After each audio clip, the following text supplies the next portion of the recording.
Avec un vaste programme pour ce lundi matin, on va tout de suite démarrer par le football avec le LOSC défait à Reims. Ouais, les Lillois qui se sont inclinés 1 but à 0 en Champagne. Une équipe de Reims invincible à domicile qui n'a pas faibli. Un but de Ngog à la 56e minute. Ngog qui avait raté son duel lors de l'obtention d'un pénalty en première période, mais qui s'est bien rattrapé en seconde période. Les Lillois ont pourtant été vraiment étincelants lors des 10 premières minutes, se créant pas mal d'occasions. Ils n'ont pas livré une mauvaise prestation, mais ils ont manqué un petit peu de saignant et un petit peu de précision pour inverser la tendance, notamment en seconde mi-temps.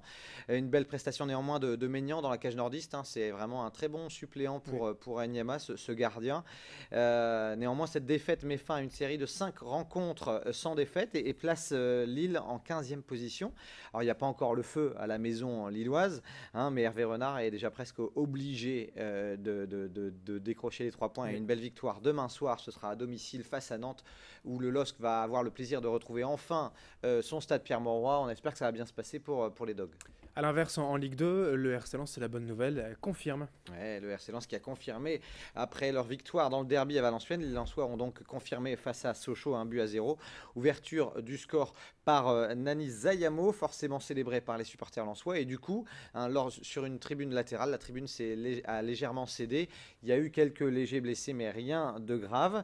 Alors, bien sûr, Antoine Camboiré, à l'issue de cette victoire, était tout sourire, hein. Forcément, je suis totalement satisfait quand on touche le fond comme on l'a touché. On apprécie simplement ce genre de moment.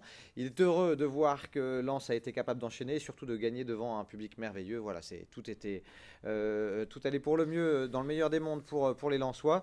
Camboiré attend néanmoins désormais une confirmation. Lens est 16e, donc faut pas crier victoire trop vite, hein. Ils ont juste quitté la zone rouge. Bon, mon avis quand même sur cette tribune qui s'effondre, ça, plus les débordements à Marseille, à quelques mois de l'Euro 2016, ça va quand même faire causer.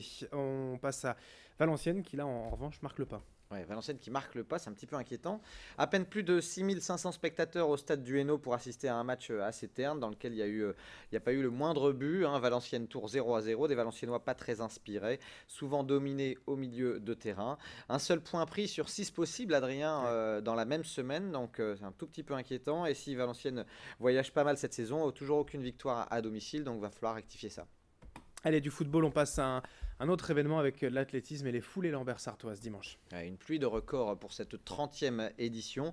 Record d'affluence d'abord, hein. Plus de 2000 dossards ont trouvé preneur cette année contre 1700 l'an dernier. Sur le semi-marathon, Robert Mwangi a battu le record de l'épreuve en 1 h 3 minutes et 32 secondes. Sur le 10 km, là aussi, nouveau record avec Charles Courir en 29-28, soit 5 secondes de mieux que l'an dernier. Jamel Bachiri, qui avait déjà lui-même l'an dernier battu le record. Bravo à Jacques Delfos et ses nombreux bénévoles, c'était vraiment une 30e édition dignement fêtée. Dans les courses au stade, il y avait aussi la course des terriers à Rennes. Là aussi, beaucoup de monde, hein, du côté de Rennes, plus de 5000 participants. Entre la familiale, la furtive, l'authentique, la sauvage et la cafougnette, l'épreuve Rennes, hein, 59 km et plus de 11 terris à gravir. Eh bien, c'est Christophe Bertel, hein, en 5h17 qui l'a emporté, cette cafougnette. Et puis du côté de mon épreuve préférée, la nocturne, hein, où ils sont tous avec Des lampes torches, des, ouais. des petites lampes torches sur le front. C'est Thomas Lefebvre qui a bouclé l'épreuve nocturne en 33 minutes.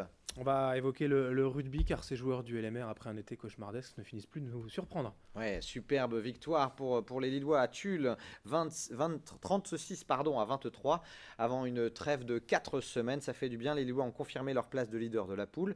Ils ont été pourtant menés 7-0 après avoir encaissé un essai très rapidement, mais ils ont très bien réagi. C'était un match un petit peu chaud, un peu tendu sur la fin, hein, pas mal d'exclusions de part et d'autre.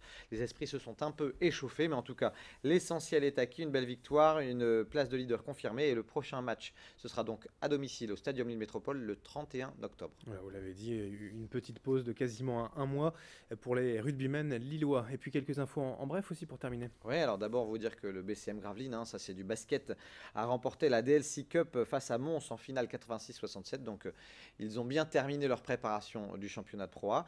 Bon départ également en basket féminin pour l'USBVA face à Lyon en 84-55, une grosse victoire. Saint-Amand a surpris en battant Angers 70-55. À l'inverse, Arras s'est incliné contre le promu niçois. Et puis Calais sera, semble-t-il, très léger cette saison avec un effectif réduit, seulement 8 joueuses. Ça va être dur pour les Calaisiennes, c'est un peu le parcours du combattant qui s'annonce. Une dernière info, c'est du golf, pour vous dire que Mathieu Caron et Sophie Bayeul, tous deux du golf de Bondu, ont remporté le Grand Prix de la Ligue. Nord-Pas-de-Calais, c'était du côté de Vimereux. Eh bien, merci Guillaume Manderchak pour toutes ces infos au sport. Donc, du week-end, on vous retrouve bien sûr vendredi pour un prochain week-end sportif sur Grand Lille TV avec vous. Donc, rédacteur en chef de Sprint Magazine. Bonne semaine. Bonne semaine à tous. Merci à vous de nous avoir suivis. Dans un instant, l'information continue, météo et trafic sur Grand Lille TV.